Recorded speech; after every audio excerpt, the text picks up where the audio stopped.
So hello students and welcome back to my channel GSSR classes class 12। So हमने पिछली video complete कर दी थी जिसमें हमने इंट्रोडक्शन करी था सॉल्यूशन चैप्टर का। आज हमारा नेक्स्ट टॉपिक शुरू होने जा रहा है सोल्यूबिलिटी।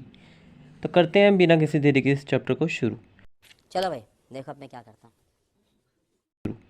सो पहले हम डेफिनेशन देख लेते हैं इसकी। सो डेफिनेशन क्या है? Solubility of a substance expresses the maximum amount of it which can be dissolve in a specific amount of solvent.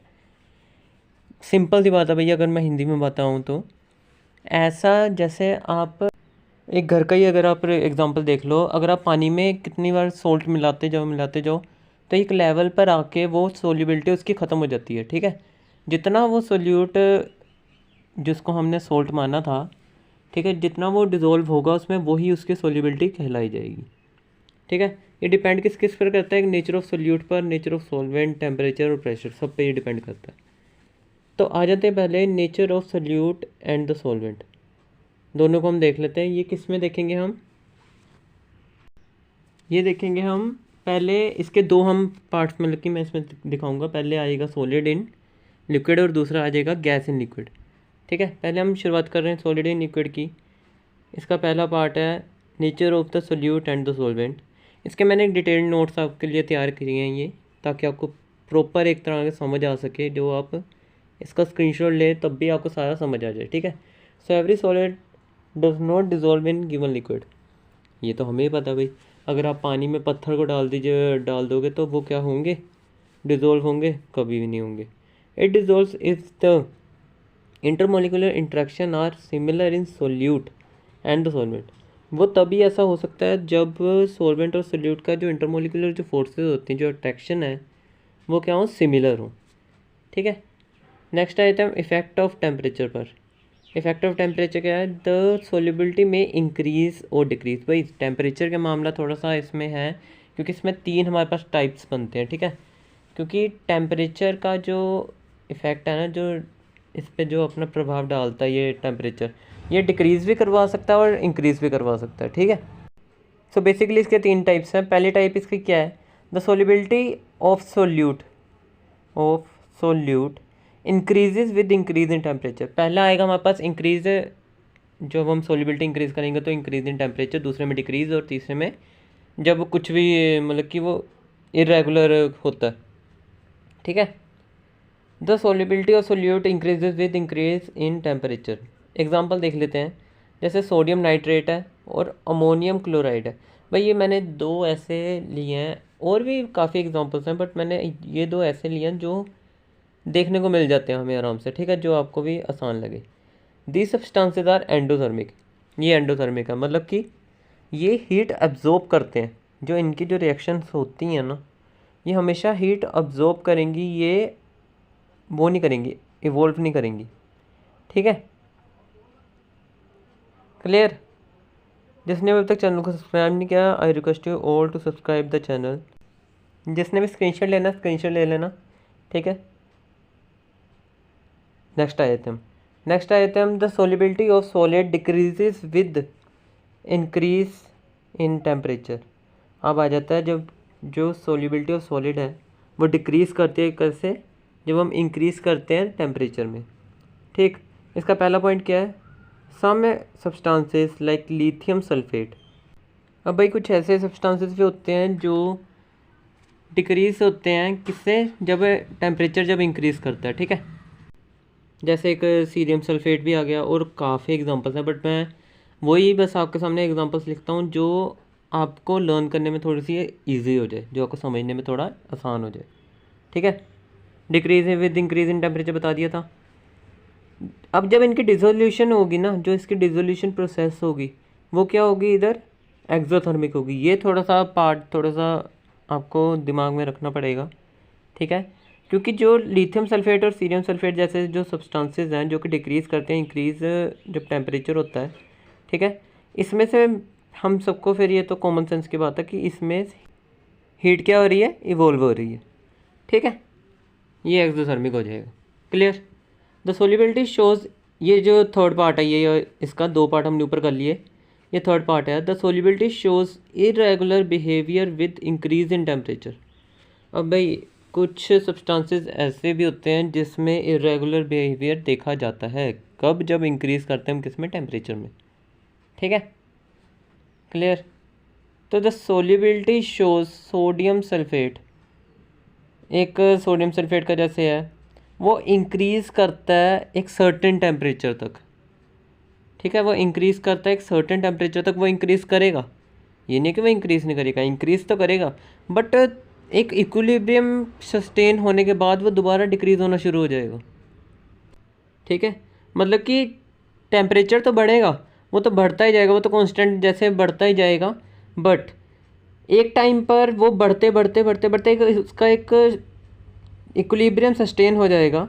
ठीक है, एक इक्विलिब्रियम पॉइंट आ जाएगा जिससे वो नीचे डाउन आना शुरू हो जाएगा। ठीक है, क्लियर। सोलिबिलिटी क्या हो जाएगी? डिक्रीज़ होनी शुरू हो जाएगी। नेक्स्ट है हम इफेक्ट ऑफ प्रेशर पर।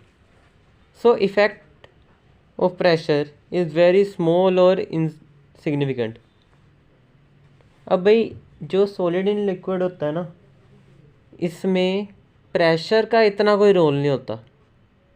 ठीक है, होता भी होगा तो बहुत थोड़ा है और इनसिग्निफिकेंट है, जो कि मतलब कि ऐसे पहचानने में नहीं आता।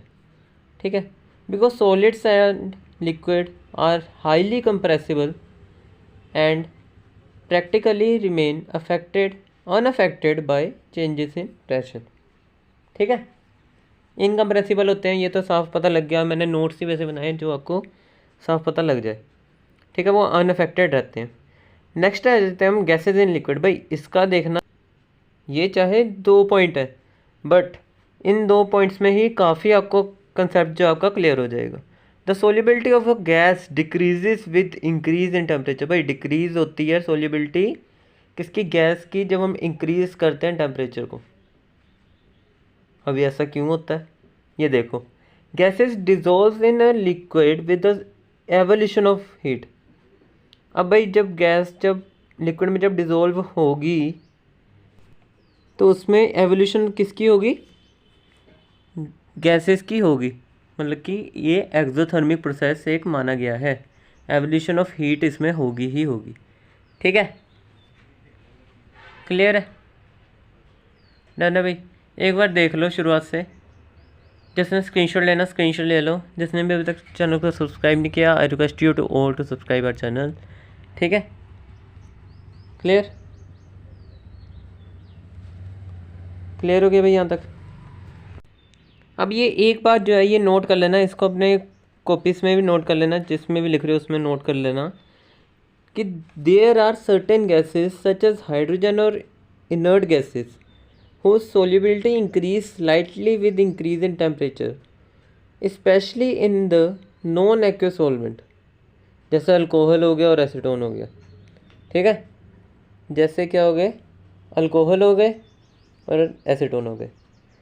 ये वाली बात नोट कर लेना। ठीक है, एक ऐसे सर्टेन ये गैसेस होती हैं जैसे हाइड्रोजन और इनर्ट गैसेस हो गई, जिनकी सोल्यूबिलिटी क्या करती है? स्लाइटली इंक्रीज करती है।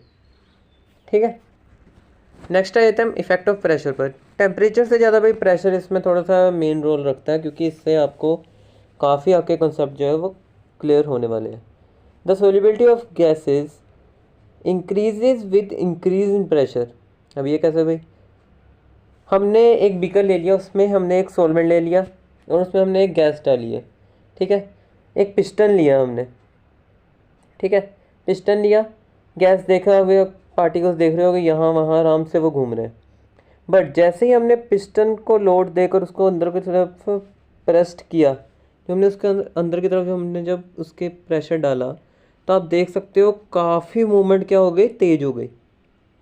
ठीक है, अब अगर आपको नहीं समझ आया इसके लिए तो मैंने आपके लिए ये एक पूरा पॉइंट है, इसको आराम से देख लेना।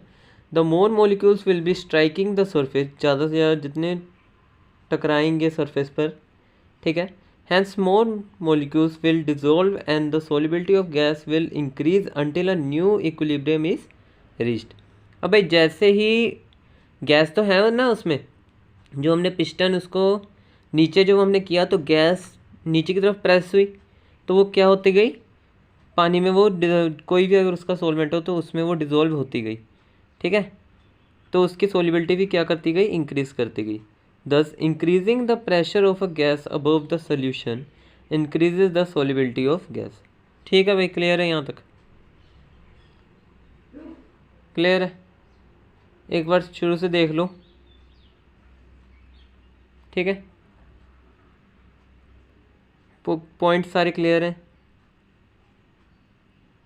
ठीक, तो अब अभी मत स्किप करना, अभी बस देखते जाओ कि नेक्स्ट वीडियो किस पे होने वाली, क्योंकि इसी में आपको ही बोलेंगे कि इसमें हेनरीज लॉ भी आता, तो हेनरीज लॉ बहुत थोड़ा सा इम्पोर्टेंट है क्योंकि उसके क्वेश्चंस भी साथ में होंगे, तो उसको मैं नेक्स्ट वीडियो में करवाऊँगा, ठीक है? सो नेक्स्ट वीडियो हमारी किस पर होगी, हेनरीज लॉ पे इसके एप्लीकेशंस कौन सी सब उसमें आ जाएगा, ठीक है? विद क्वेश्चंस वो क्या आएगी, वीडियो आएगी, ठीक है? सो स्टे ट्यून्ड रहना, मिलते हैं नेक्स्ट वीडियो में, तब तक के लिए बाय बाय। चैनल को जिसने भी अब तक सब्सक्राइब नहीं किया, चैनल को सब्सक्राइब कर लेना, ठीक है? बाय। खत्म, bye bye, tata, good bye, गया।